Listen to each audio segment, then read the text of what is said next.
Guten Morgen allerseits, bonjour, buongiorno a Benji. Herzlich willkommen zur Swiss Radio Day 2020 Digital Edition. Cette année, mesdames et messieurs, vous le savez, à cause du coronavirus, tout est différent et ceci touche également le Swiss Radio Day. En effet, cette année, le Swiss Radio Day aura lieu online. Je vous donne donc la bienvenue depuis le studio de Teleclub à Folketswil dans le canton de Zurich. Un cordiale benvenuto al 21esimo Swiss Radio Day quest'anno in un nuovo formato più breve e più compatto. Meu nome è Maria Victoria Hase e voi gran piacere della scamana tras questa edizione digitale di Swiss Radio Day.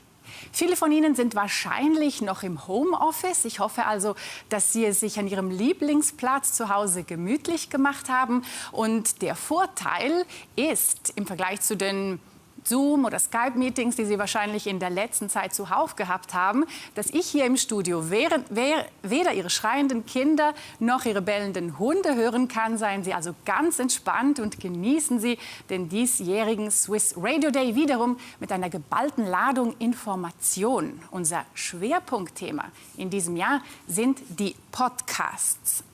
Durant la prochaine heure et demie, vous pourrez suivre les 12 points du programme que nous avons préparé afin que même pendant cette année Corona, vous puissiez être tenu au courant des affaires ayant lieu dans la branche de la radio helvétique. Et à propos, vous trouverez à la fin de notre émission toutes les interventions ainsi que beaucoup de matériel supplémentaire sur notre canal YouTube.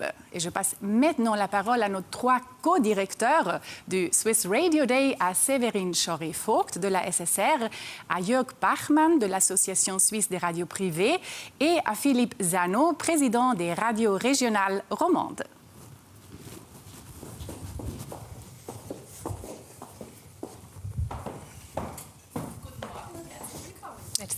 Vielen Dank. Merci. Guten Morgen. Auch von unserer Seite, liebe Kolleginnen und Kollegen, herzlich willkommen zum diesjährigen Radio Day. Ein spezieller Radio Day, wie gesagt, nicht im Kaufleuten wie jedes Jahr, sondern hier in diesem schönen Studio, Teleclub-Studio. Wir haben hier ein Programm zusammengestellt, das wir hoffen, die wichtigen Themen der Branche aufnimmt und euch näher bringt. Schade ist eigentlich nur, dass wir uns alle nicht persönlich begrüßen können wie jedes Jahr. Aber das werden wir nächstes Jahr nachholen und ich freue mich jetzt auf das Programm der nächsten Stunde. Un carissimo saluto anche ai colleghi del Ticino, di lingua italiana. Spero che anche voi avrete piacere al nostro programma. Et maintenant je passe la parole à mon collègue Philippe Zano. Merci Jörg, à mon tour de vous saluer. Bienvenue au Téléclub ici à Folketswil à Zurich. Je crois que nous allons passer une bonne nonantaine de minutes ensemble. L'essentiel aujourd'hui, c'est de parcourir un programme qui a été intégralement maintenu. Nous aurons de la qualité plutôt que de la quantité. 12 points en 90 minutes, c'est un défi. Nous y arriverons. Je vous présente Séverine Schori-Vogt, qui est nouvelle au comité d'organisation de ce forum. Et elle représente la SSR avec Walter Herger. Séverine. Merci, Philipp. Ja, auch von mir ganz herzlich willkommen zu diesem besonderen Radio Day. Ich bin froh, können wenigstens Sie mich heute kennenlernen. Den persönlichen Austausch holen wir dann sehr gerne nächstes Jahr im Kaufleuten nach. Nun wünsche auch ich Ihnen einen spannenden Vormittag. Genießen Sie unser Programm. Wir freuen uns sehr darauf. Grazie, Séverine Schori-Vogt, Jörg Bachmann, Philipp Zano. Und viel Vergnügen. Genießt es auch. Ja, seit dem 1. Juli hat das BAKOM einen neuen Direktor, Bernard Meissen. Nous le connaissons tous très bien car il a à son actif de nombreuses années d'expérience en tant que journaliste et plus récemment en tant que rédacteur en chef auprès de l'agence télégraphique suisse ATS, en allemand SDA. En 2018, il a passé à l'Ofcom, où il était directeur de la section des Médias et Vice-Direktor. Ich habe Bernard Meissen in unserer Heimat Graubünden getroffen, um herauszufinden, wie er den Start in seinen neuen Job im alten Umfeld so erlebt hat.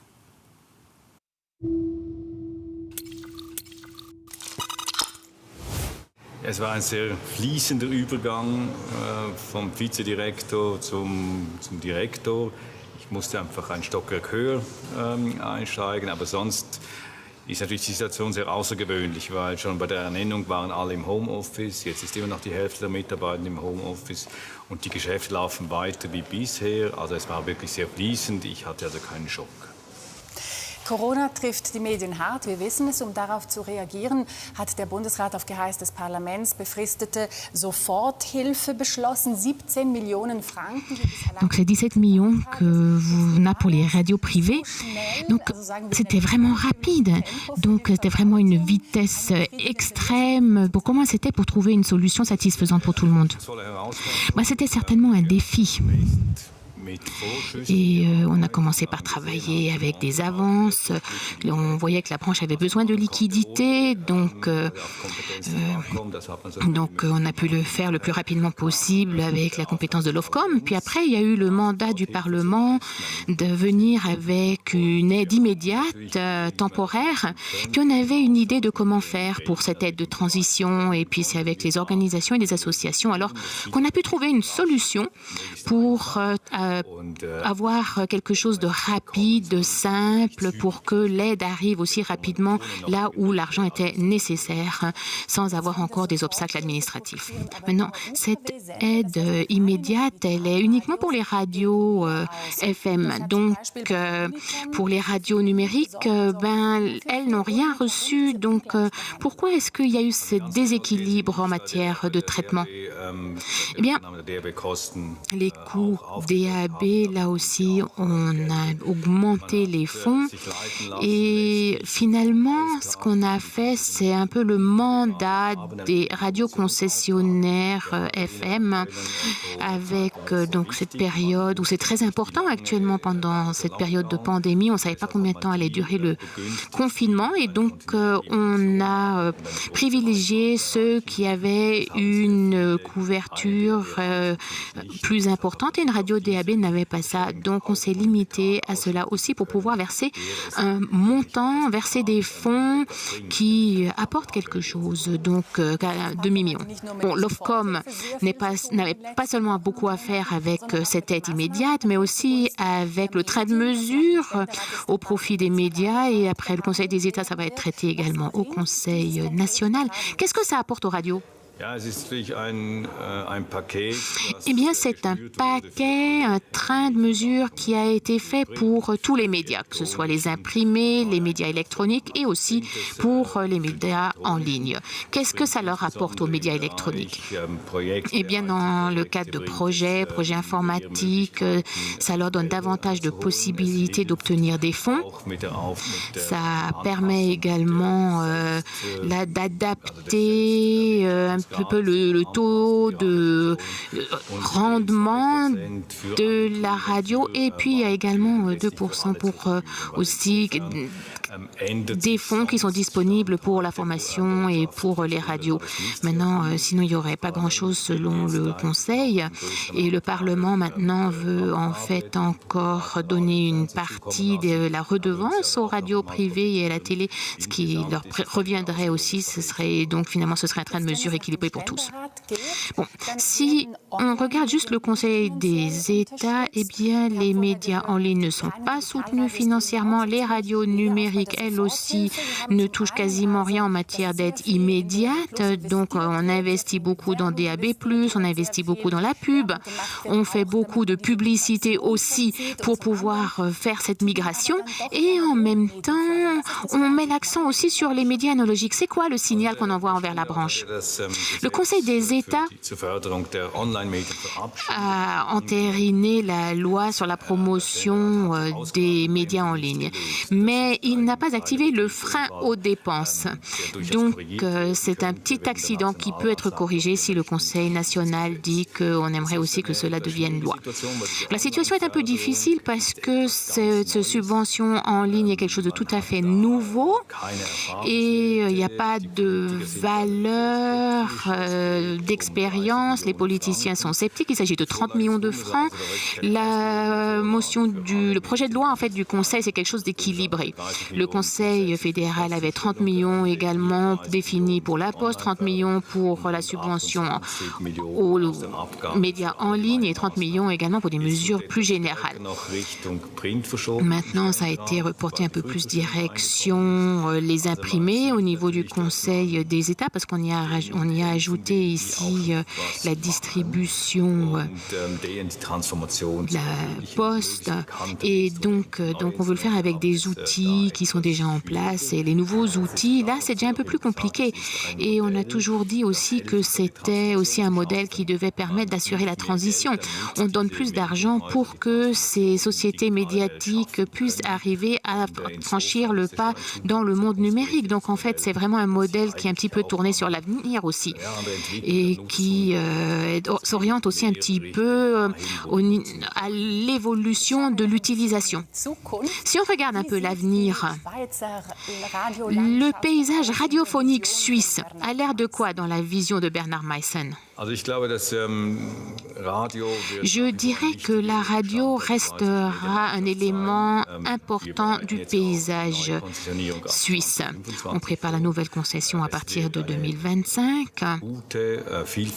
Il y aura un paysage radiophonique très varié et riche. Les radios doivent évoluer, doivent changer aussi. Il faut peut-être aussi un petit peu se dissocier des parts parce qu'il y aura davantage de fournisseurs, davantage de concurrence, il y aura davantage de possibilités, mais la radio en tant que média, c'est quelque chose d'unique et d'important et donc je pense que là, on aura également un rôle important. Grazie Fitch, Bernard Meissen, per cui discorso con cui dunque una voce per me. Grazie Fitch.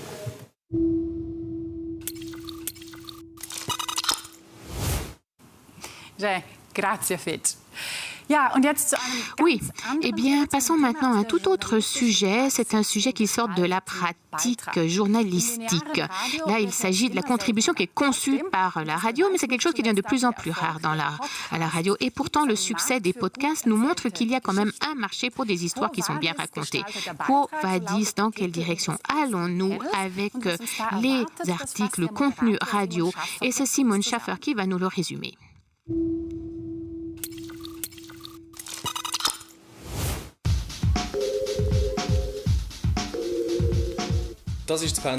Voilà le panel de JJS, les jeunes journalistes suisses. Ce dont on discute toujours, est-ce que c'est trop, est-ce que c'est pas assez, est-ce qu'on aurait dû retirer ça ou est-ce qu'on aurait dû déclarer ça de manière encore plus claire? On a posé la question, mais qu'est-ce qui se passe avec la production de contenu radio? Ou est-ce que c'est justifié et est-ce que c'est simplement quelque chose qu'on intègre dans un podcast? Je peux expliquer le pourquoi du comment, qu'on l'a quasiment plus chez nous. C'est parce qu'on a constaté que le comportement des utilisateurs a évolué. Il y a de nombreux domaines où ce contenu radio, c'est pas la bonne approche.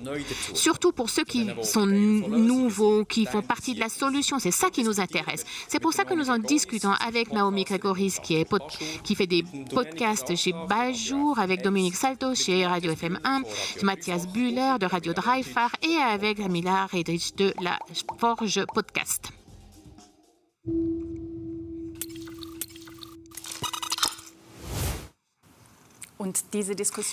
Et c'est une discussion des jeunes journalistes que vous pouvez également suivre sur notre canal YouTube dans toute sa longueur à la fin de la journée. Notre regard vers le nord et plus précisément vers la Bavière où s'est posée, comme partout ailleurs, la question du financement de la migration digitale. La centrale bavaroise pour les nouveaux médias, la Bayerische Landeszentrale für neue Medien BLM, encourage la diffusion du DAB depuis le début. Mais à quoi ressemble le processus d'encouragement bavarois exactement? Le président de la BLM, M. Siegfried Schneider, va nous l'expliquer en détail.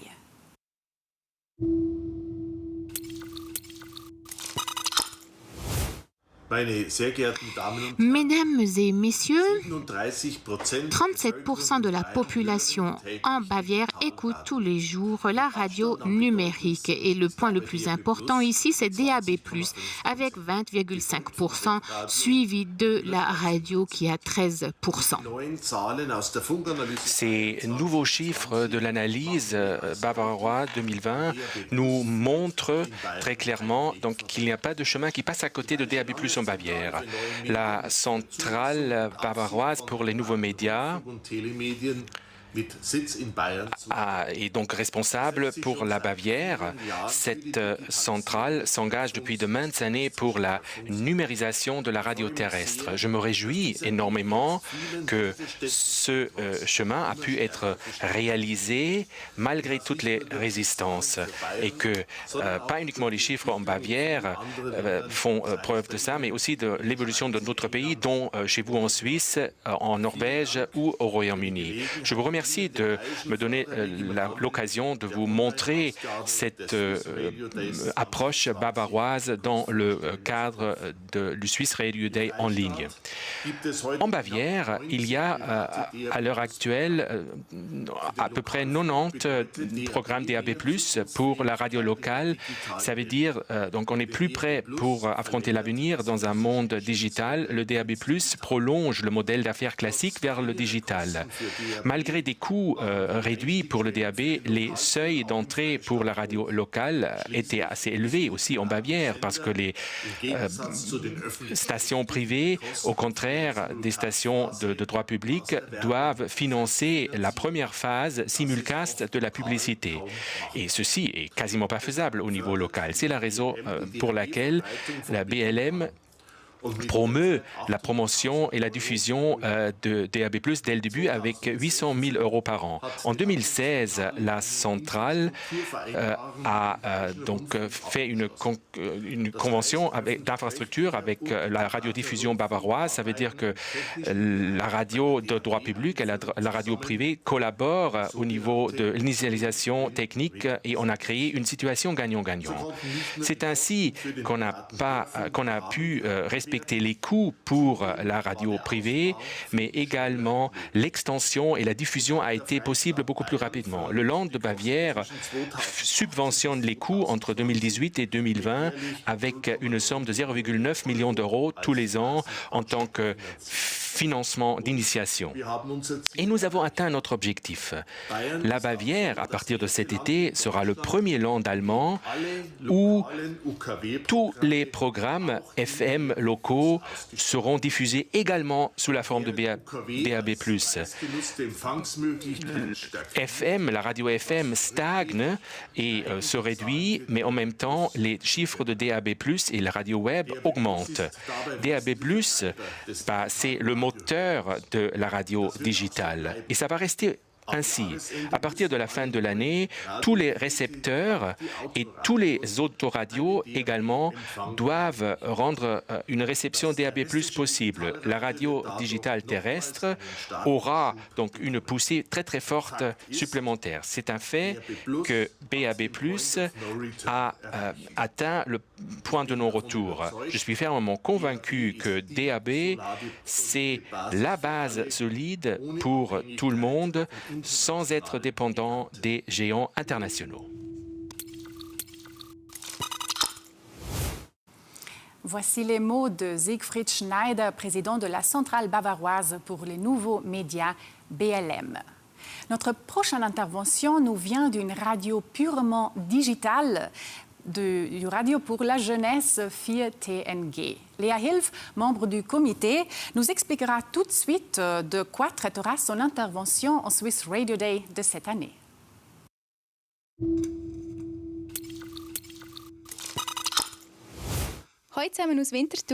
Bonjour de Winterthur. Moi, là, je suis donc dans la maison de Radio 4TNG et on veille à ce que personne n'ait besoin de se mettre à la cave pour faire de la radio avec le babyphone ou avec l'appareil radiocassette.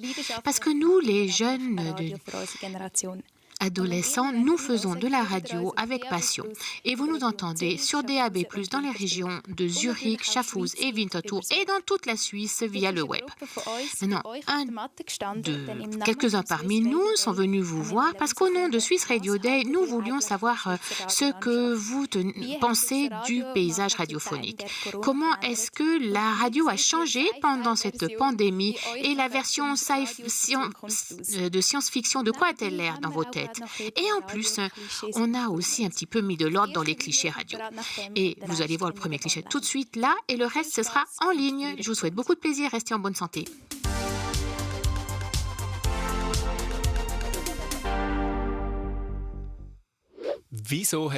Pourquoi est-ce que la radio, malgré le streaming musical, a-t-il un avenir? Parce que ça relève de l'humain. J'ai l'impression qu'on peut offrir un mix qu'une plateforme mix ne peut pas faire. On n'est pas suivi quand j'ai fait avancer une liste Spotify. J'ai pas de modérateur qui se lève le matin, qui prend le café avec moi. J'ai besoin d'une personnalité, j'ai besoin d'un suivi, j'ai besoin d'un programme complet. Je veux avoir aussi des informations régionales. Je veux savoir ce qui se passe dans le monde, chez nous, la circulation et tout. Et puis c'est sympa d'être surpris quand on peut toujours définir soi-même ce qu'on peut choisir, ce qu'on peut écouter et tout. On en a marre à un moment donné. C'est quelque chose qui vit. C'est aussi cette relation qu'on a avec les gens à la radio qui fait que une plateforme de streaming ne peut pas le proposer. Et on peut aussi nous parler. Nous, on a régulièrement des auditeurs, on a des avis, des opinions qui sont mis en ligne. Et ça, un fournisseur de streaming ne peut pas le faire. Il y a des auditeurs qui sont tout contents quand ils peuvent parler, quand ils peuvent participer à un jeu, quand ils peuvent aussi participer à un genre de loterie. Le genre de réaction sur les services de streaming, ça disparaît. La radio de l'avenir, c'est quoi? Eh bien, si j'avais la réponse, je crois que beaucoup de chefs me donneraient plein de sous. J'aurais moins de cheveux. On aurait encore Ed Sheeran à la radio. Et puis, Radio Agovia serait numéro 1. On ferait la radio sous forme de hologramme. Et puis, on n'a plus besoin de se protéger. Puis, de toute façon, ces dernières années, il y a toujours eu des évolutions, des développements. Peut-être que la radio, elle sera encore un peu plus rapide. Les gens pourront encore plus donner leur avis. La radio de l'avenir, il y a aussi toute cette histoire en ligne que la radio se transforme en visuel. En fait, aujourd'hui, tu es interconnecté partout. Il ne suffit pas de faire de la radio. Il faut encore faire une story sur Instagram, sur Facebook et ailleurs. Nous, on a aussi une excellente offre podcast.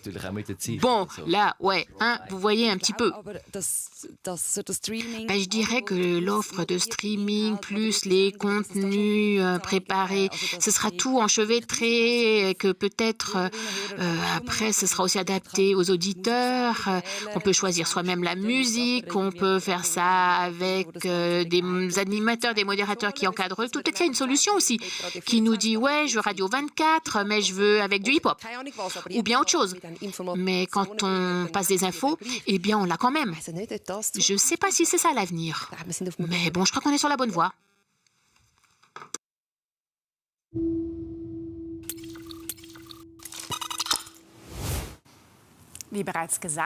Donc, comme dit, les autres contributions sont sur notre canal YouTube.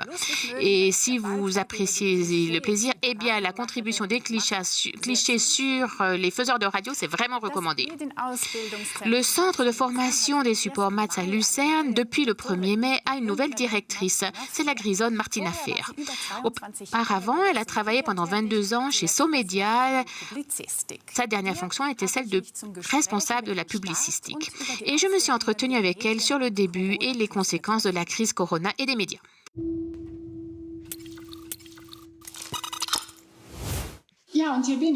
Oui, me voici à Coire, au sein de l'HES des Grisons, avec Maria Fehr. Bonjour. C'était comment de commencer ton nouveau job en pleine crise Corona? Oui, c'était un grand défi à relever. La première réunion a eu lieu via Zoom. Normalement, c'est vrai, donc on se présente à l'équipe, on prononce un discours, on dit bonjour à tout le monde, mais là, c'était quand même très, très particulier de faire connaissance de mes gens de manière virtuelle. Et la question la plus importante, qu'est-ce qui va changer au MAZ avec Maria Fer en tant que directrice? Pas grand-chose à la base, parce que la formation de base est très importante pour nous et aussi le département de la communication, mais au niveau des contenus, évidemment, donc on va avoir une évolution continue et suite à la pandémie, nous avons déjà vécu une vague de numérisation. On fait des cours hybrides, des cours virtuels également et là, donc on peut ouvrir cet éventail encore plus. Et ça va rester aussi pour l'avenir, oui, absolument. On se rend compte également donc l'avantage qui se crée par cet univers numérique. Nous avons par exemple donc la possibilité de scinder une formation d'une journée à des petites portions d'une heure et demie et réparties sur toute la semaine et c'est bien accepté. Grâce donc à la crise, donc vous remarquez la crise également. Donc oui, bien sûr. Donc si on regarde les chiffres semestriels, nous avons donc eu un frein bien douloureux. Nous avons dû fermer l'école. Nous avons pu proposer 2 cours de manière virtuelle, mais au niveau de la communication, c'était pas possible et ça fait mal. Et en plus de changer tout de suite, savoir quelle technologie est la bonne et tout ça, donc c'était un défi à relever également. Et ce qui était également un challenge, c'était donc la règle des distances. Il faut s'imaginer, donc nous avons donc une grande salle avec 60 personnes normalement. Donc maintenant, suite aux règles, on peut loger uniquement 11 personnes dans cette grande salle. Et là, c'est vraiment un grand défi. On va voir comment on pourra résoudre ce problème-là, parce que nous voulons bien évidemment avoir des cours complets et ne pas travailler avec des petits groupes. Si on jette un regard vers l'avenir Corona, c'est donc une chose, mais la crise médiatique existait déjà auparavant. Ça veut dire quoi pour vous, pour ce centre de formation des médias? Oui, c'est un double effet. Donc c'est vrai, d'un côté, il y a moins de postes disponibles pour la formation. Ça veut dire qu'il y a moins d'étudiants également, beaucoup d'éditions. Et on a la politique aussi de faire plutôt des formations en interne au lieu de faire la formation à l'externe. Ça se ressent aussi. Et nous avons 2 étudiants en plus qui ont dû interrompre leur formation parce qu'ils avaient perdu leur poste de travail suite à la pandémie. C'est un fait auquel on est confronté. Mais quel concept avez-vous pour contrecarrer cela? D'un côté, nous voulons proposer certaines choses de manière virtuelle et en plus de montrer, donc voilà, donc si vous voulez rester en forme dans votre boulot, c'est très important de faire de la formation continue et on peut quand même proposer pas mal de choses. Comment je gère des podcasts, TikTok, c'est quoi, le journalisme de données, le multimédia, le storytelling, ça devient de plus en plus important. Là, on peut quand même fournir nos contributions pour qu'on reste en forme, on reste à jour dans son travail, pas uniquement au niveau de la formation initiale, mais aussi en tant que journaliste chevronné, où on se pose la question, mais qu'est-ce que je vais faire dans les 15 ans qui vont venir, qui me restent dans ma vie professionnelle? Et de l'autre côté, nous espérons bien sûr d'avoir des subventions de la part de l'État. Nous avons des subventions Ofcom pour donc les formations radio et télévision, et nous espérons que la promotion des médias, cette loi passe quand même comme ça a été annoncé. Donc l'argent ce n'est pas pour nous, mais nous sommes quand même obligés. Nous pouvons donc réduire les cours jusqu'à 80%, mais c'est vrai, donc là, nous avons quand même des chiffres différents, mais le finance, c'est quand même un sujet partout. On doit économiser et si l'État subventionne la formation de 80%, donc c'est quand même une très bonne chose. Et nous avons rempli nos cours également. Un grand merci, Martina Fer, pour cette interview. Et là, donc, je repasse la parole à moi-même au studio.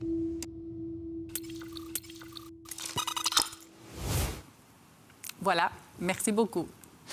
Et passons maintenant à une expérience qui a été effectuée tout récemment à la Haute École spécialisée des Grisons.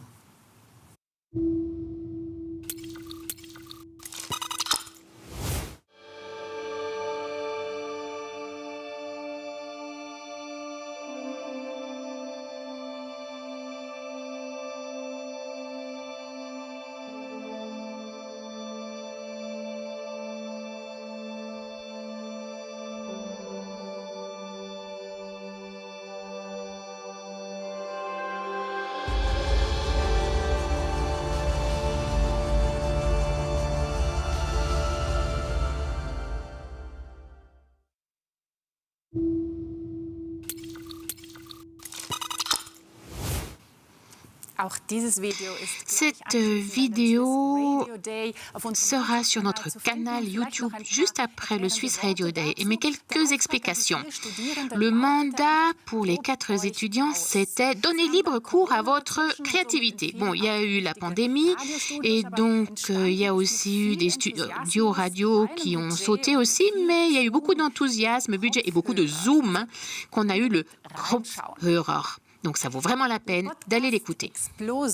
Les firmes technologiques investissent des sommes colossales et les recettes venant des podcasts augmentent de manière rasante dans le monde entier.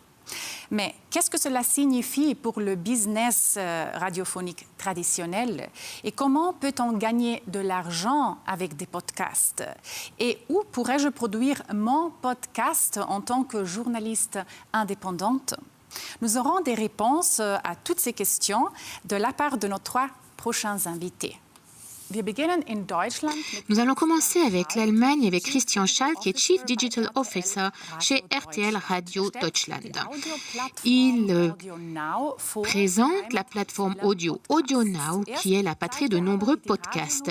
Mais il nous montre d'abord comment fonctionne l'utilisation de la radio en Allemagne, comment cela a baissé et comment l'utilisation des podcasts a augmenté. Bien le bonjour de Berlin et merci de m'avoir invité au Swiss Radio Day. Comme dans de nombreux autres pays, en Allemagne aussi, nous avons la tendance que certes la couverture est importante, donc il y a beaucoup de gens qui continuent d'écouter, mais on voit que le temps d'écoute a baissé. Ça, c'est les 10 dernières années où on voit que dans les âges moyens, donc entre 40 et 49 ans, l'utilisation quotidienne a baissé de 17%. Et en même temps, on voit aussi que dans le domaine du podcast, surtout aux États-Unis, le podcasting est devenu un phénomène de masse. Plus de la moitié de la population utilise régulièrement le podcast en Allemagne avec la même étude qu'on avait fait l'année passée.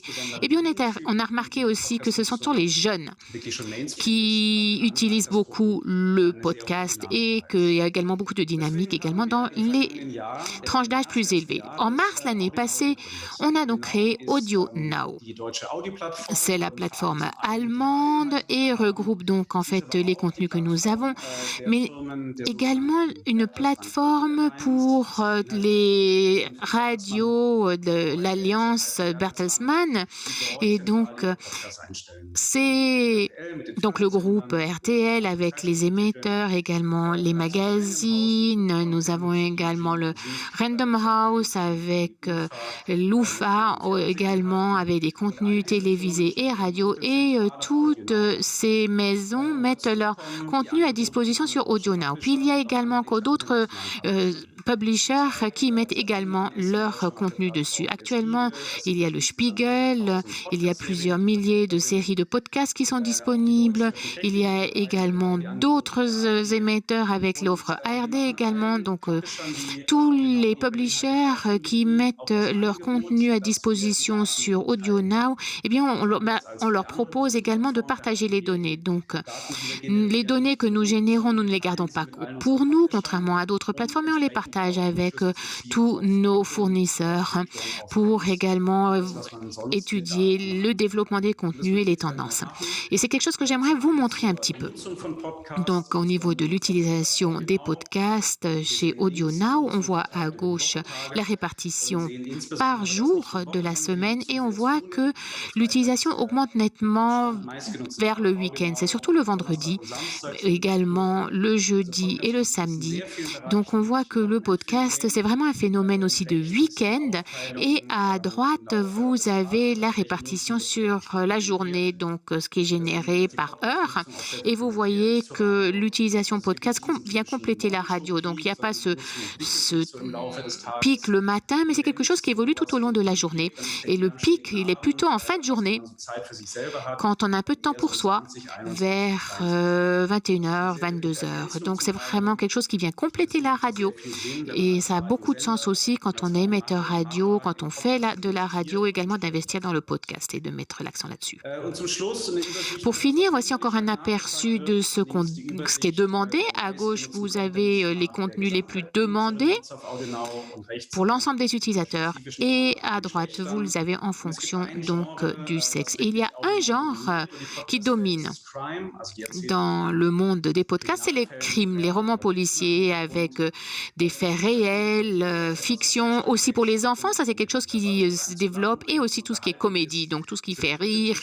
Ça c'est la troisième grande catégorie. Et ces trois secteurs-là, c'est vraiment quelque chose qui est très demandé sur les podcasts. Donc si vous cherchez du contenu podcast, eh bien investissez, développez dans cette direction-là. Sinon, eh bien, je me réjouis si vous venez sur AudioNow en tant qu'utilisateur, aussi en tant que publisher. Si vous avez des questions, des suggestions, venez vers moi. Sinon, on verra comment ça va évoluer en Allemagne et aussi quelle va être la dynamique en Suisse. Bien le bonjour de Berlin. Nous continuons avec Michel Collin, consultant spécialisé dans les stratégies commerciales pour les radios, l'audio et le digital. Michel Collin est également blogueur. Il va maintenant nous donner un petit aperçu de sa présentation qui traitera des tendances du business des podcasts.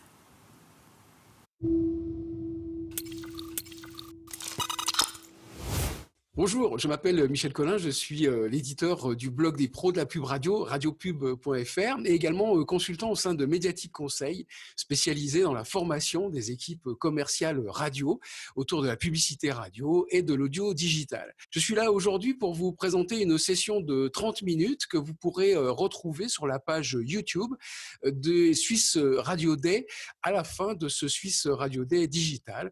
Une présentation sur le thème « Les tendances du business des podcasts ». Au programme de cette session, la tendance du business des podcasts que vous retrouverez donc sur la page YouTube des Swiss Radio Day, eh bien, nous explorerons d'abord quelques chiffres pour comparer ce qui se passe aux États-Unis, en Europe et jusqu'en Suisse avec des chiffres exclusifs fournis par Acast sur l'écoute des podcasts en Suisse. On regardera également comment les Américains font du business avec les podcasts d'une manière assez impressionnante en comparant aussi ce qui se passe aussi en Europe. On regardera également les formats publicitaires qui sont les plus utilisés pour monétiser les podcasts sous différentes formes, et on fera aussi un petit calcul pour voir à partir de quel seuil d'écoute vous pourrez rentabiliser vos podcasts. Il y aura également les arguments pour ce support extrêmement efficace. La publicité dans les podcasts est effectivement extrêmement bien reçue par les auditeurs.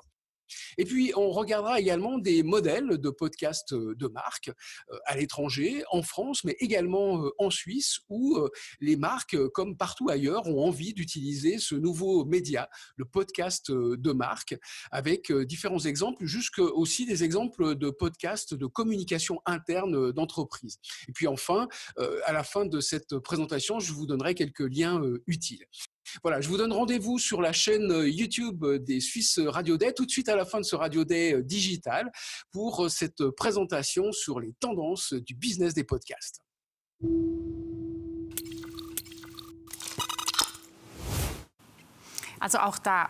Là aussi, ça vaut vraiment la peine d'aller regarder sa contribution.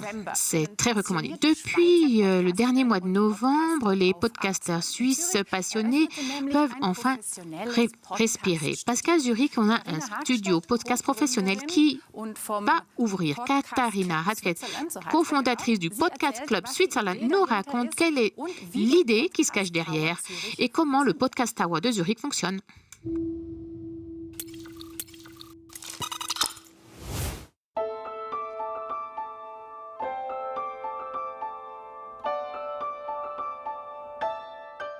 Bonjour tout le monde, moi je m'appelle Katharina Radkett, je suis la cofondatrice de Podcast Club ici à Zurich. Nous on a créé cette communauté pour des podcasteurs indépendants il y a 2 ans. Et notre but, c'est vraiment de créer un échange entre les podcasteurs, mais aussi de promouvoir la scène de podcasting en Suisse, en général. On sait que le podcast, c'est un médium où il n'y a pas de règles, en fait. Il y a des règles, il y a des talents, il y a des moyens de le faire, mais on est tous en train d'explorer, en fait, comment on peut faire ça le mieux en Suisse. Et c'est justement ça qu'on essaye de faire dans notre communauté. Au départ, il y a 2 ans, on parlait beaucoup de fait, si même c'était possible de créer des podcasts. Là, on sait bien que c'est possible. Et on a vraiment aussi assemblé une liste de tous les podcasts en Suisse qu'on a sur notre site web. Et aujourd'hui, vu qu'on a trop de podcasts, il y a plein de podcasts qui se créent chaque mois, on n'arrive même plus à maintenir cette même liste. Donc ça dit quelque chose sur la croissance de podcasts en Suisse.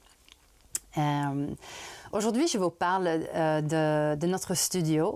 Alors, c'est un studio de l'association qui a été mis en place pour la communauté. Donc, c'est non seulement pour les gens qui font partie de Podcast Club, mais pour tout le monde, en fait, à Zurich, qui peuvent venir ici, peuvent booker ou prendre rendez-vous en ligne et venir enregistrer le podcast avec une grande qualité ici. Une bonne qualité ici dans le studio. Ça coûte 15 francs par minute. Donc, on a vu plus de 200 personnes passer par nos studios depuis qu'on a ouvert en novembre dernier, en 2019. Donc, on est super contente aussi de pouvoir donner cette infrastructure aux podcasteurs indépendants. Mais ce qui est le plus important quand même, c'est vraiment la communauté autour de podcasts. On a vu ça dès le début. On essaie de se soutenir entre nous et vraiment de trouver des solutions pour tous les challenges qui se posent en faisant le podcast. Aujourd'hui, on parle beaucoup de comment on peut grandir nos audiences et vraiment créer des collaborations entre des podcasts différents. Donc, créer des opportunités pour cross-promotion, par exemple. Pour vraiment aussi penser au contexte dans lequel on lance les podcasts. Ce n'est pas seulement j'arrive à le faire, mais comment est-ce que je peux soutenir ce podcast et comment je peux le soutenir en fait pendant longtemps. Donc ça, c'est un très beau développement qu'on a vu et nous, on voudrait bien pour le futur aussi voir si on peut créer plus d'échanges, même peut-être avec les grandes maisons de médias en Suisse et voir si les débutants ou les gens qui font des podcasts, s'ils créent des podcasts, on peut avoir un échange aussi d'expérience là-dessus. Merci beaucoup de m'avoir donné la parole aujourd'hui au Swiss Radio Day. J'espère vous voir bientôt, soit dans le studio ici à Zurich, ou peut-être vous écouter bientôt à la radio ou dans un podcast. Bonne journée à tous. Au revoir.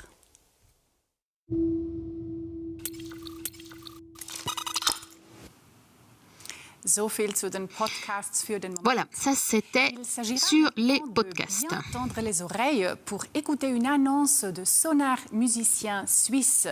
Le célèbre musicien et comédien Muslim a en effet quelque chose de très important à dire.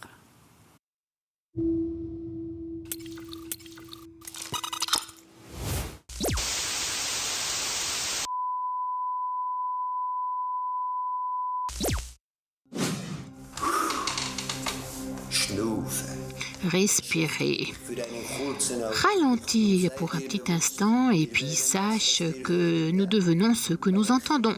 Chez les enfants, on peut très bien le voir.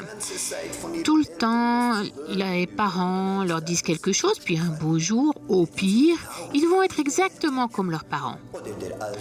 Ou bien aussi cet effet placebo, qui est en fait la meilleure preuve scientifique qu'on peut être de nouveau en bonne santé rien qu'à l'écoute. Ça n'a rien à voir avec l'ésotérique.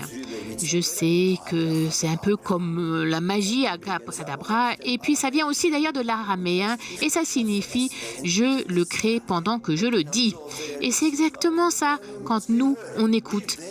Nous devenons ce que nous écoutons. Certains l'ont compris depuis longtemps. Ils récitent leurs mantras, font leurs prières. Bon, ça ne doit pas toujours être religieux, le training autogène, ça va aussi. Déjà, rien qu'en écoutant, on peut reprogrammer tout son être. N'oublions pas l'hypnose. Écouter signifie devenir. Sachez-le, mes frères et sœurs. Surtout les stations radio là-dehors, vous avez une sacrée responsabilité. Et au plus tard, maintenant, vous le savez, vous connaissez la puissance de l'écoute. Donc, s'il vous plaît, soyez gentils. Et puis, donnez à nos oreilles des fréquences riches. Des fréquences régionales de préférence, avec de la musique qui raconte ce qui, pour nous, en tant que société, nous touche au quotidien. Parce que lentement, j'en ai assez de toujours entendre la même chose, qui en fait n'a rien à voir au niveau linguistique et culturel avec notre quotidien. Donc s'il vous plaît, 2020, un étranger demande aux radios suisses de jouer de la musique suisse.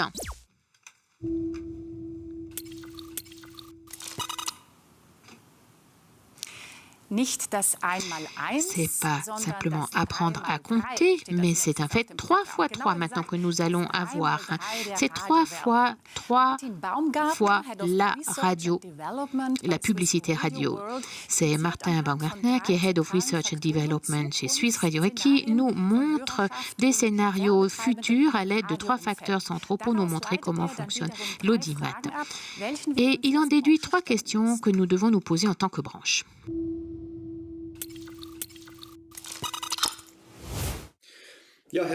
Bonjour, à ces 4 minutes, et on va parler des défis du marché publicitaire à la radio 2024. Je me permettrai de dresser un scénario d'avenir pendant ces 4 minutes et de vous poser des questions également à la fin. Et je vais me baser sur 2 éléments. Tout d'abord, je vais donc parler des facteurs les plus importants qui concernent l'audience et on va jeter un regard également dans l'univers des annonceurs et des gens qui font de la publicité pour formuler les questions centrales également. Donc, si on regarde l'audience radiophonique, nous avons bien compris que nous avons été confrontés donc avec une vague de contenu, donc suite à des podcasts, suite à des streamings. Tout ça, ça a gagné en importance au niveau de l'utilisation audio et à l'avenir, ça va engendrer une fragmentation encore plus importante de l'audience et ça va donc être une concurrence très directe par rapport aux stations de radio. En tant que deuxième point, nous devrions regarder quelle influence aura donc la déactivation des radios FM. Si on dit que voilà donc le marché donc entre FM et Internet et DAB se partagent chacun un tiers à l'heure actuelle, nous devons partir du fait qu'avec le switch-off de FM, nous allons créer une situation où il y aura 50% de DAB+, et 50% vont écouter via le web. Ça veut dire que dans le marché de radio, nous avons une parité entre les utilisateurs Internet et DAB+. Et le troisième facteur est influencé par l'utilisation via les canaux digitaux. Ce sont les nouveaux acteurs, les nouveaux agents qui, à côté de téléphones mobiles, qui sont donc poussés par Sonos, Amazon et Google. Et il faut imaginer quel rôle joueront ces dispositifs. Imaginons-nous comment nos enfants vont grandir et quelle influence ces appareils vont-ils avoir également au niveau de la sélection des contenus individuels. Si on jette donc un regard vers les annonceurs, on va constater que nos grands clients classiques, c'est les canaux de vente, ils vont être sous pression. C'est la seule fois que je vais parler de Corona, mais là, nous avons vu avec la pandémie que les canaux de vente en ligne deviennent de plus en plus importants.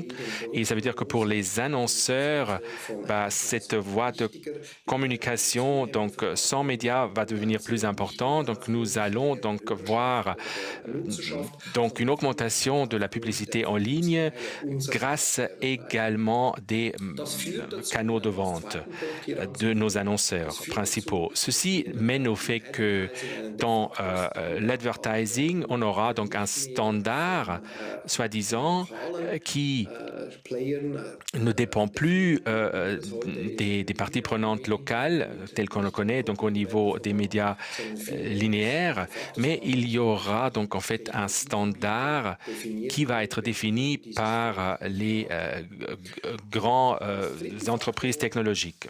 Et en tant que troisième facteur, il faut s'imaginer que pour les annonceurs, la radio, c'est quand même un support, un moyen établi et très très simple pour passer le message chez l'utilisateur. Mais en même temps, dans les 2 à 3 ans à venir, il y aura une ouverture très très claire du marché et les nouveaux annonceurs vont être des long tailers, donc podcast, webcast et des stations web seront commercialisables beaucoup plus facilement grâce à la standardisation des données qui sont disponibles et grâce aux plateformes de réservation aussi, programmatic, pour donner un exemple.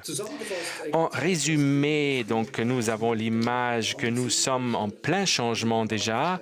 Ça va donc mettre le marché des auditeurs sous pression, et c'était déjà le cas. Et en même temps, donc, il y a donc la standardisation et la mesurabilité va pousser la fermeture et le radio ne va plus être la station, le canal primeur des annonceurs. Si on regarde ce scénario d'avenir, se posent 3 questions centrales que j'aimerais vous poser à la fin de mon exposé et que je vais discuter avec beaucoup de personnes également. La première question qui est très importante à mon avis, c'est est-ce que nous, en tant que branche, est-ce qu'on parle de la même chose, de l'avenir?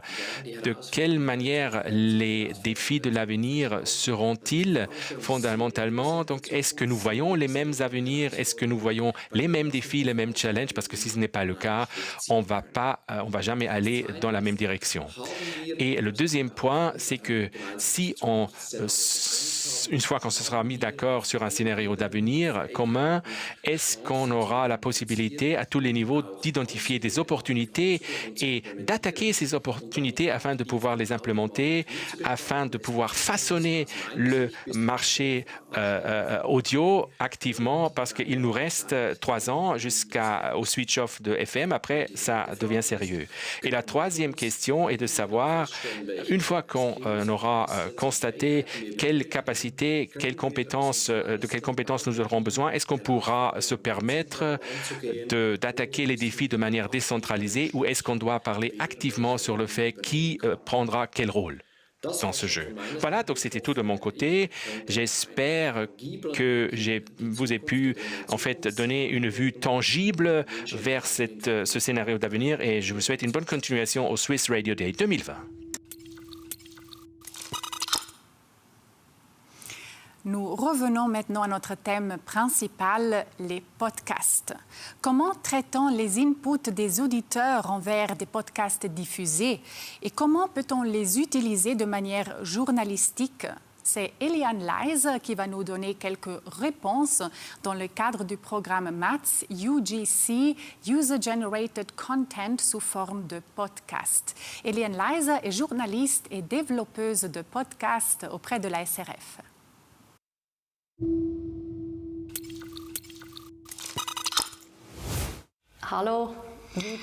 Bonjour, donc UGC. Je vais vous parler un petit peu de mes expériences. C'est le User Generated Content, c'est-à-dire que ce sont des idées, des suggestions que je reprends de mes utilisateurs podcast et quand j'utilise et donc intégrer ça dans mes podcasts, ce qui vient des utilisateurs. Et donc Corona Compact, c'est donc un podcast de SRF que j'hébergeais. Et là, il s'agissait un peu des nouvelles les plus importantes sur Corona pendant cette première phase. Et là, on a remarqué que Corona, c'est vraiment quelque chose qu'on peut très bien utiliser pour le User-Generated Content. Parce que les gens ont tout de suite leur propre histoire à raconter sur Corona. Et UGC fonctionne en fait donc quand une question est simple ne demande pas beaucoup de temps quand l'auditeur a tout de suite une histoire en tête. Et UGC, ça fonctionne aussi quand la question, l'appel touche dans l'immédiat aussi le monde, le vécu de l'auditeur. Et c'est un peu ces histoires qu'on veut en tant que développeuse de podcast. Qu'est-ce que je fais de ces inputs quand ils arrivent? En général, je reçois en fait des suggestions d'une partie du podcast pour la suite, donc des choses sur lesquelles je travaille de toute façon. Et donc, j'aimerais vous donner un exemple de Einfach Politik. C'est un podcast que j'ai et c'est vraiment un peu la politique intérieure de la Suisse. C'est plus passionnant que ça n'en a l'air. Et nos auditeurs et nos auditrices, on leur a raconté qu'on faisait une recherche sur le chômage partiel. Et là, on entend toujours parler d'escroquerie et de fraude, et on voulait connaître un peu les expériences des gens, et on a reçu quelques histoires de ces gens-là. Et une de ces histoires, on l'a reprise, c'était un auditeur qui nous a écrit comment son entreprise, d'une certaine taille, quand il y avait la possibilité d'avoir du chômage partiel, tendait la main. Et alors que côté chiffres, l'entreprise se portait relativement bien. Et même si, en fait, en Suisse, cette entreprise ne paye pas tellement d'impôts, et a trouvé que ce n'était pas correct, nous disait cet auditeur. Et donc, on a pris ça comme point de départ de notre podcast pour faire des recherches. Et on s'est demandé, mais qu'est-ce qui est en ordre quand on parle de chômage partiel? Qu'est-ce qui est autorisé? Qu'est-ce qui n'est pas autorisé? Et le résultat, c'est que l'employeur de cet auditeur agissait de manière tout à fait légale. Mais ça a soulevé d'autres questions. Est-ce que le chômage partiel, c'est vraiment le bon outil? Est-ce qu'il ne faudrait pas réformer cet outil? Et cet exemple, en fait, nous montre bien que cette suggestion de l'auditeur a fait partie de l'histoire. Et c'est une histoire qui s'est développée, qui a continué. Et l'auditeur a reçu quelque chose aussi du savoir qu'il n'avait pas auparavant. Et il y a tout plein de possibilités de comment on peut présenter le UGC. Mais ce que je trouve important pour moi, et j'en arrive ainsi à la conclusion, c'est que ne fais pas rien des suggestions qui viennent, même si c'est que des petits bouts de messages vocaux ou si ce n'est qu'un petit merci pour les auditeurs qui se sont annoncer, parce que quand la communauté remarque et écoute les podcasts, plus les gens vont s'annoncer, vont également avoir l'impression aussi de pouvoir faire bouger les choses. Et comme ça aussi, on reçoit ces histoires qui sont vraiment passionnantes. Voilà, je vous souhaite beaucoup de plaisir lorsque vous essaierez de faire ça et merci d'avoir écouté. Big news. Le big news, voilà ce qu'on a maintenant avec l'arrêt des ondes FM en Suisse. Et ça, c'est un délai qui se rapproche. Cette échéance est vraiment bientôt proche. Et la branche de la radio, elle a développé un plan pour comment passer du FM à DAB. Mais nous allons voir un petit peu de l'autre côté des frontières et avoir un update des campagnes publicitaires pour DAB+, qu'on a sous le poing, sous le groupe de travail Digimi, qui est animé par Iso Rechsteiner.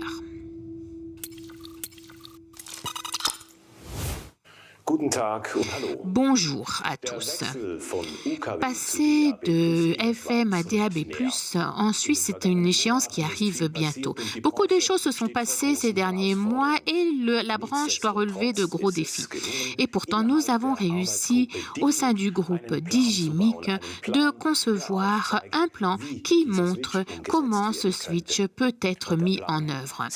Et le plan est le suivant. SRG, SSR, elle va arrêter ses UMC au mois d'août et le reste en 2023.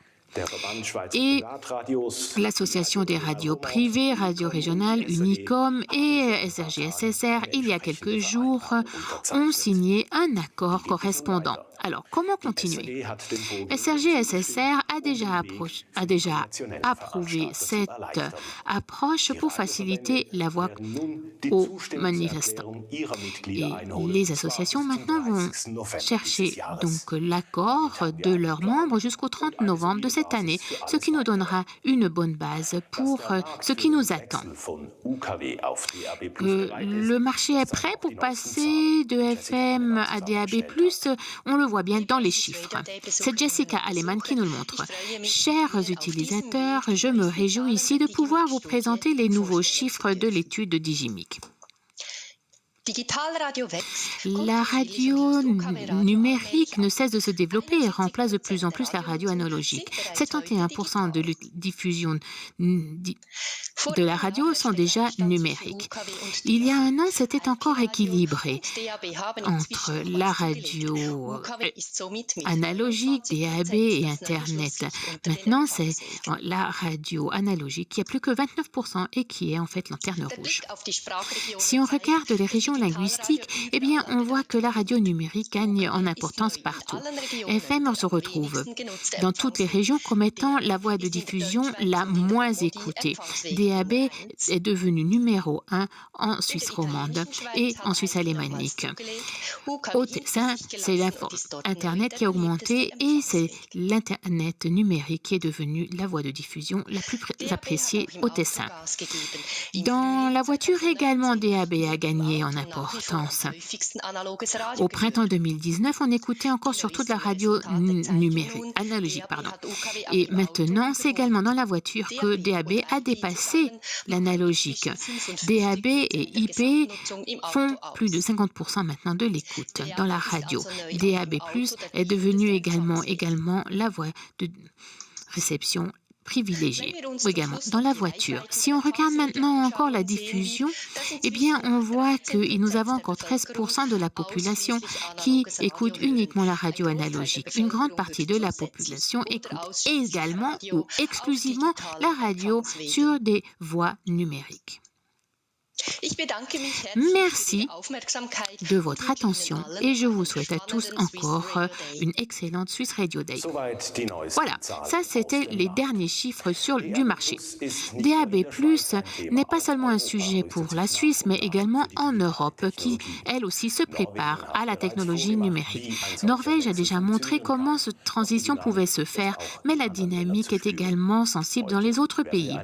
Aujourd'hui, nous allons voir ce qui se passe en Belgique. Et je vous remercie de m'accueillir dans votre Swiss Radio Day. Je vous propose de faire un tour du DAB+ en Europe, en dehors de la Suisse. Alors en 2020, on peut dire que le DAB+ est véritablement la plateforme de distribution de la radio, puisqu'il est bien établi déjà dans 10 pays. Il est en cours de déploiement dans 4 pays, et dans 4 autres pays, il est en cours de test. Alors commençons par un focus sur la Belgique, mon pays. Alors les radios belges sont associées au travers de 2 associations, une flamande et une francophone, pour déployer ensemble DAB+, ainsi que le radio player belge, ce qui me fait dire que la Belgique est un petit peu sur les pas de la Suisse, avec 2 plateformes qui sont promues comme chez vous. Mais les radios belges ont 6 à 7 ans de retard sur vous, puisque le DAB+ n'a été lancé qu'entre 2018 et 2019, et que pour le moment, il n'y a pas encore de calendrier de switch-off de la FM, mais néanmoins, on y pense. Alors à l'opposé, je vous propose de parler de la Norvège, qui a été le premier à lancer le DAB+, c'était en 2011, et le premier à arrêter la FM en 2017. Alors, être le premier pays, ça n'a pas été simple, même si le DAB+ a permis de passer de 5 radios nationales FM à 32 radios nationales DAB+. Néanmoins, il y a eu une couverture de presse négative, d'autant que les audiences ont chuté dans un premier temps. Alors, on peut dire que 2 ans après, qu'est-ce que l'on constate? D'abord que 90% des ménages disposent au moins des récepteurs, Plus de 60% du parc automobile est maintenant équipé. C'était vraiment difficile pour eux, c'était critique, ainsi que 100% des voitures neuves. Il reste une petite audience FM de l'ordre de 7% qui est générée par des radios locales qui sont encore autorisées en FM. Et en ce qui concerne l'audience du média, après une chute de l'ordre de 10% en 2018, l'audience est maintenant revenue à son niveau avant le switch-off. Et en juillet dernier, eh bien, la Norvège s'est même permis de battre un record historique d'audience. Néanmoins, la réputation du média a pris un coup et le chiffre d'affaires souffre encore, surtout en cette année de Covid. Enfin, la répartition des audiences a changé puisque maintenant, un tiers de l'audience est générée par des radios qui n'existaient pas avant le switch-off de la FM. Conclusion, le DAB+ se développe bien partout et plusieurs pays commencent à penser au switch-off de la FM, comme en Suisse, notamment du fait que le nouveau code européen électronique des communications va aider l'équipement puisque toutes les autoradios vont devoir être compatibles DAB+, à partir de l'année prochaine et que les États membres vont pouvoir étendre cette obligation aux autres récepteurs radio. Alors, les yeux radiophoniques internationaux sont maintenant tournés vers qui? Vers la Suisse et votre prochain switch-off que je vous souhaite de réussir brillamment. Merci de votre attention et à bientôt. Bye bye. Comme dit, DAB+ ne touche pas que la Suisse, mais également nos pays limitrophes. L'utilisation augmente et la Suisse est également bien préparée au niveau technique, dit Bernard Schmidt, le CEO de l'exploitant suisse Mediacast AG. La SRG-SSR a réalisé le premier réseau de couverture. Au cours des 10 dernières années, Swiss Mediacast a, elle, également continué à développer ses réseaux numériques. En Suisse alémanique, les 4 réseaux régionaux et linguistiques sont quasiment terminés, avec une couverture de 68% de la population, qui fait qu'en sorte que la qualité de la couverture est la même que celle que pour FM. En Suisse romande, c'est Romandie Média qui, d'ici 2020, terminera de mettre en place le réseau DAB+. D'ici là, 50 émetteurs DAB+ pourront couvrir l'ensemble de la Suisse romande. Au Tessin et dans la Suisse romanche, la couverture est assurée par le réseau local de la SRG-SSR. La couverture sera également couverte pour également être assurée dans les grandes villes. DAB+ pourra également être assuré sur les routes nationales. Jusqu'à la fin 2019, l'OFRU a également assuré un effort pour couvrir tous les tunnels de plus de 300 mètres. Donc de Genève à Romanshorn, de Bâle à Chiasso, il est possible d'écouter maintenant DAB+. En fonction des régions, les auditeurs et les auditrices profiteront ainsi de plus 100 émetteurs de radio pour profiter des radios SRG, SRF et également de radios privées. Donc nous avons beaucoup de choix et c'est écouter la radio, donc c'est quelque chose de possible, c'est polyvalent, c'est également partout en air.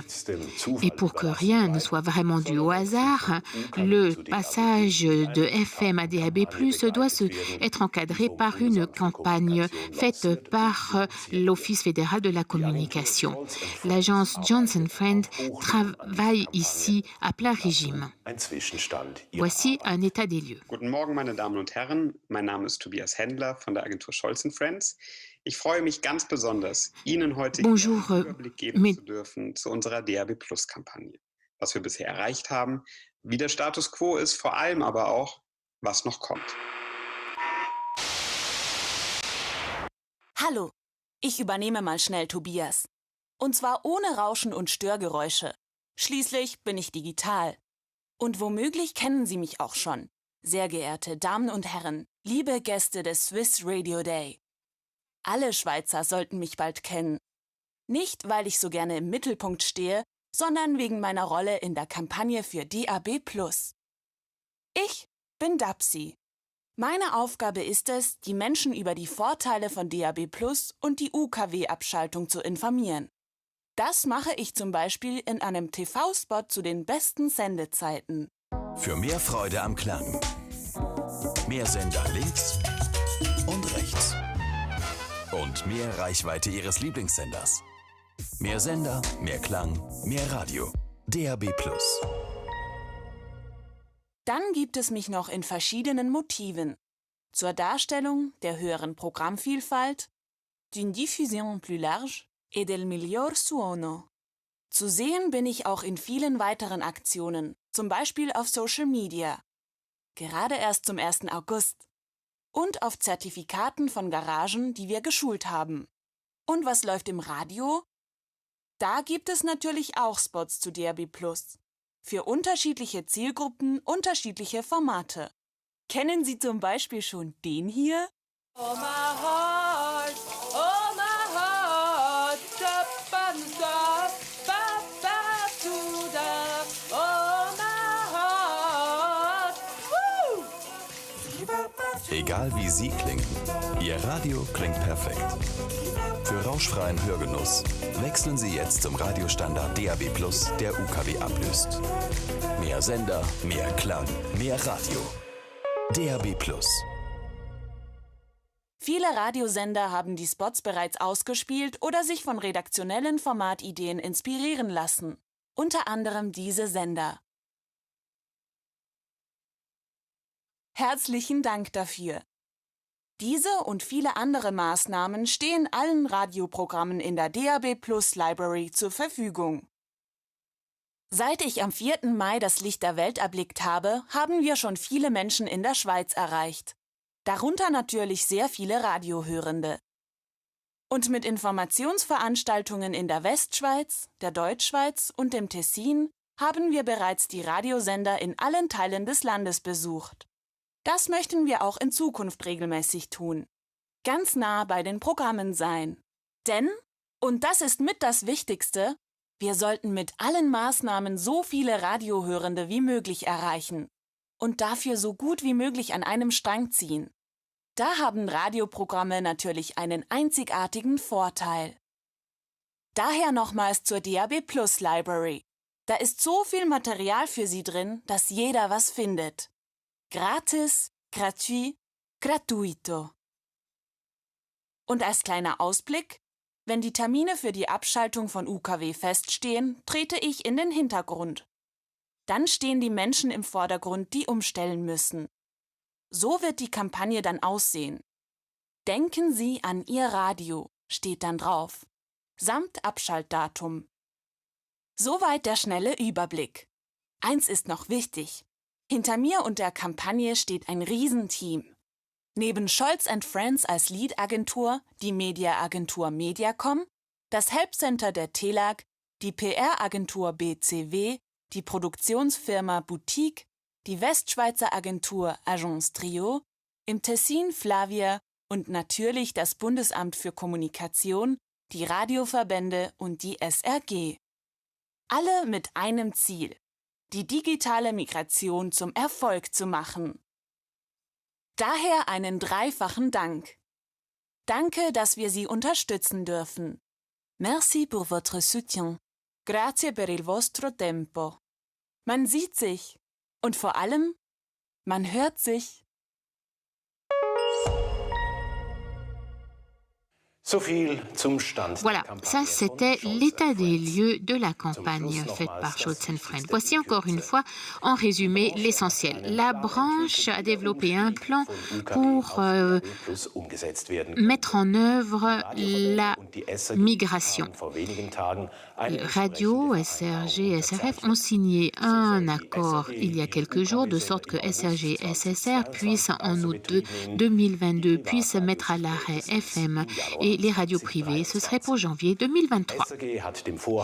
SRG SSR a déjà approuvé cette démarche. Les associations de radio vont maintenant soumettre également l'accord à leurs organisations membres jusqu'à fin novembre de cette année.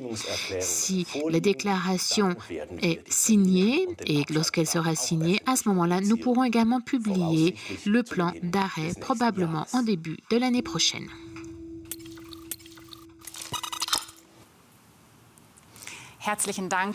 Merci pour cet aperçu. Pour finir, nous allons encore regarder un petit peu ce qui se passe en Grande-Bretagne, le service de streaming Mixcloud. Un des fondateurs est Nick Hilsha et il va nous raconter brièvement ce à quoi Mixcloud a réfléchi pour pouvoir soutenir les musiciens qui ont été touchés par Corona. Hi there, my name is Nikhil Shah. I'm a creative technology and social impact entrepreneur. I'm the founder and board advisor to audio streaming platform Mixcloud, and I'm also an advisor and angel investor in a number of other technology businesses, and I'm working with a few charities. Right now, I'm actually outside a party, so you might be able to hear some thumping bass in the background. Isn't it quite novel to be hearing that in this time of coronavirus? So today I'm going to be talking a little bit about radio as I've experienced it over the last decade, and some stuff about what's going on now and in the future. Mixcloud, we are a place for radio stations and DJs to host their shows fully licensed, legal, with a great product and a great community, and we help DJs and radio creators build an audience. We also, over the last few years, have been really passionate about evolving the business model for radio and for the music industry to really allow radio stations, DJs and radio presenters and broadcasters to directly monetize their audience. You know, I fundamentally believe that the internet being built on this model of free is a dangerous concept. When people put effort and energy into creating valuable and beautiful content, they deserve to be remunerated. And building passionate, loyal fan bases that really care about everything you do and are willing to pay for that is a model that we believe can sustain the future of creativity. It's what Andreessen Horowitz called the passion economy, and we are building that for audio, for music, and for radio. Right now, one of the things that's really fascinating me is the trends around live music. As we all know, coronavirus, COVID-19, has had an enormously negative impact on the live music sector, with many artists losing 70 to 80% of their income overnight. It's absolutely tragic, and at Mixcloud we've been working really hard to try and figure out how we can help these artists build a new revenue stream. We launched Mixcloud Live very quickly after lockdown was announced, and right now we are busy working on and launching a new ticketing feature which will allow artists to put their live gig that is streamed behind a paywall so they can charge for tickets, and it's not all built around the kind of social media norms of Facebook, Instagram and the likes, which is all built around the model of free. And ultimately all that does is help Silicon Valley make more ad revenue. That's a lot for me to say, so that's me, Nikhil Shah, over and out.